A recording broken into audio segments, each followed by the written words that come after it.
Hello dear learners, this is the sixth video of rational number. Okay, in this video we will study properties of addition in rational number. यानी कि इस video में हम पढ़ेंगे कि properties क्या होती हैं रैशनल नंबर की। ठीक है ना, रैशनल नंबर की प्रॉपर्टीज कौन कौन सी होती हैं और उसे कैसे करते हैं। ठीक है, उसे कैसे फाइंड करते हैं, कौन सी क्या प्रॉपर्टी है, इस वीडियो में हम ये पढ़ेंगे। ठीक है, इसके पहले भी मैं जो वीडियो बना चुकी हूँ उसमें रैशनल नंबर का आपका पूरा कॉन्सेप्ट मैंने क्लियर किया है, नंबर लाइन भी आपको बताई है।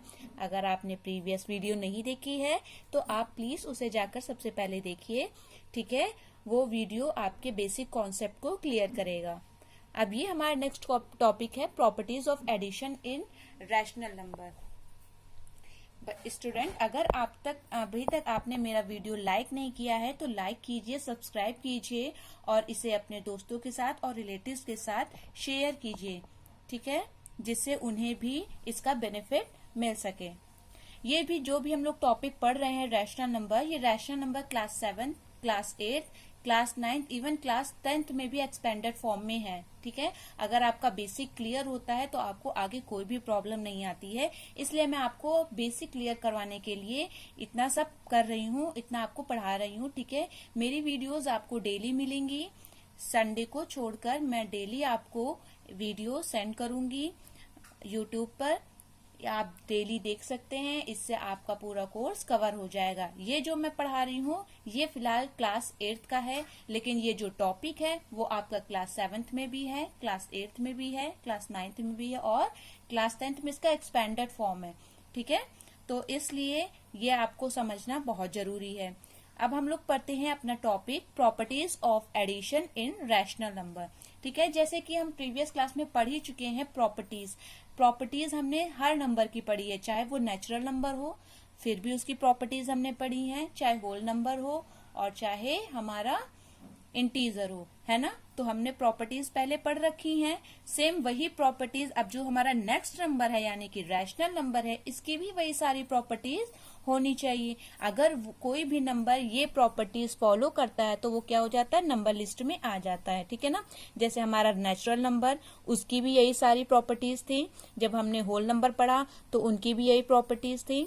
जब हमने इंटीजर पढ़ा तो हमने देखा उनकी भी यही प्रॉपर्टीज थी। लेकिन अब हम पढ़ रहे हैं रैशनल नंबर तो हमें ये सेटिस्फाई कराना है कि उनकी भी ये सारी प्रॉपर्टीज होनी चाहिए। ठीक है, तो चलिए देखते हैं रैशनल नंबर की अगर हम एडिशन में बात कर रहे हैं। ठीक है, एडिशन के कॉन्सेप्ट में हम देखेंगे प्रॉपर्टीज फॉलो हो रही हैं कि नहीं। तो फॉलो होती हैं, कौन कौन सी प्रॉपर्टीज हैं आपको सभी को लर्न होना चाहिए। इसके नाम, पहला होता है closure property, second is commutative property, third one is associative property, fourth one is additive identity and fifth one is additive inverse. First one is closure property. Closure property हमारी क्या कहती है, जरा देखिए। Closure property, the sum of two rational number is also a rational number. Closure property हमारी ये कहती है कि जब हम कोई भी दो रैशनल नंबर का सम करते हैं तो उनका जो हमारा सम आता है, कोई भी दो रैशनल जब हम ऐड करते हैं तो उनका जो सम आता है वो भी एक क्या होना चाहिए, एक रैशनल नंबर होना चाहिए। ठीक है ना, जैसे कि इधर देखिए, मान लीजिए if P upon Q and R upon S are the two rational numbers। माना कि P upon Q और R upon S दो रैशनल नंबर हैं। ठीक है, तो अगर हम इनका सम करते हैं यानी कि पहला रैशनल नंबर और दूसरा रैशनल नंबर है P upon Q plus R upon S, ये भी हमेशा क्या आएगा, एक रैशनल नंबर ही होगा ये। ठीक है, यही हमारी क्लोजर प्रॉपर्टी कहती है। यानी कि कोई भी हम एक रैशनल नंबर ले लें और दूसरा रैशनल नंबर ले लें, लेकिन अगर हम दोनों रैशनल नंबर का अगर हम सम करते हैं तो जो हमारा सम आता है तो वो भी एक क्या होता है, हमारा एक रैशनल नंबर होता है। देखिए मैंने एग्जांपल के थ्रू भी आपको समझाया है, जैसे कि 1/2 एक क्या है, हमारा रैशनल नंबर है एंड 3/5 ये भी हमारा एक रैशनल नंबर है। अब चलिए करके देखते हैं क्या इसका सम करने पे वो एक रैशनल नंबर आता है कि नहीं आता है। देखिए 1/2 प्लस 3/5, तो आपको आता है कि कैसे फ्रैक्शन को ऐड करते हैं, है ना। तो पहले एलसीएम लेना पड़ता है, 5 और 2 का एलसीएम हमने 10 लिया। 2 की ऐसी टेबल पड़ी है कि 10 आ जाए एलसीएम के बराबर, 2 5 × 10, न्यूमरेटर से उसको मल्टीप्लाई करते हैं 1 × 5, फिर प्लस का साइन। 5 की ऐसी टेबल पड़ी है कि एलसीएम के बराबर आ जाए, 5 2 × 10 होता है, तो न्यूमरेटर को 2 से हमने मल्टीप्लाई कर दिया। ठीक है, 5 1 = 5, 3 2 = 6, 5 and 6 11/10।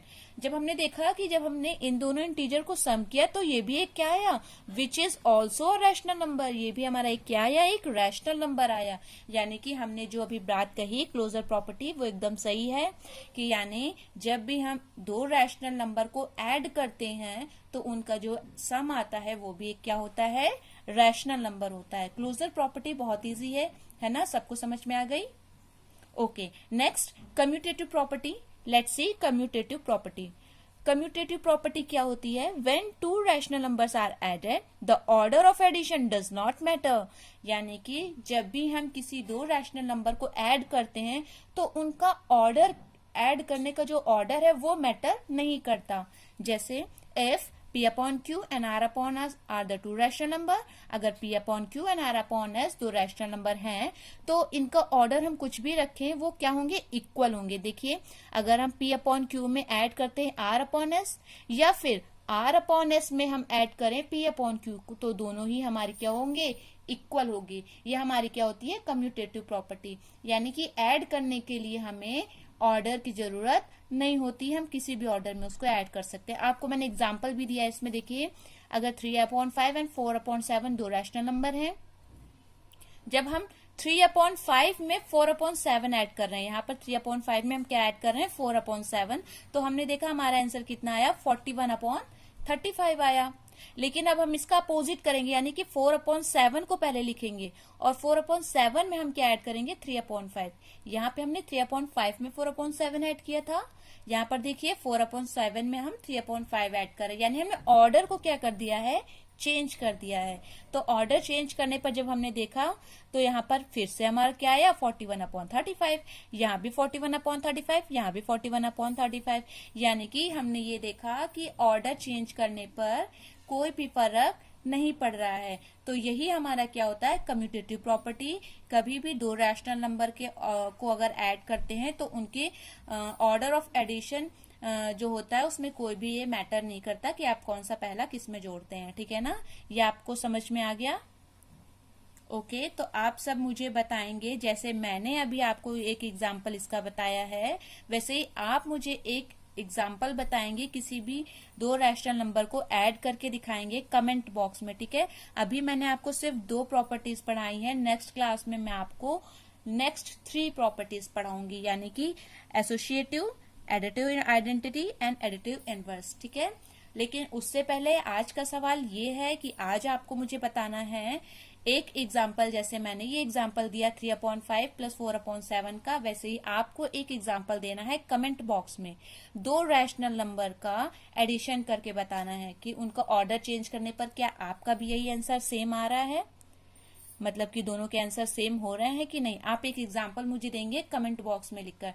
ठीक है स्टूडेंट्स, लर्नर्स, आपको मेरी अगर ये वीडियो अच्छी लगी, अगर मेरी वीडियो समझ में आ रही है तो आप इसे लाइक कीजिए, सब्सक्राइब कीजिए और सब्सक्राइब के बगल में जो बेल का आइकन है उसे प्लीज प्रेस कीजिए, जिससे मेरी नोटिफिकेशंस आपको मिलते रहें वीडियोस की। ओके, ये वीडियोस आप अपने रिलेटिव्स को, अपने फ्रेंड्स को भी शेयर कीजिए और उन्हें बताइए, मैं इसमें पूरा कोर्स आपका कवर करूंगी।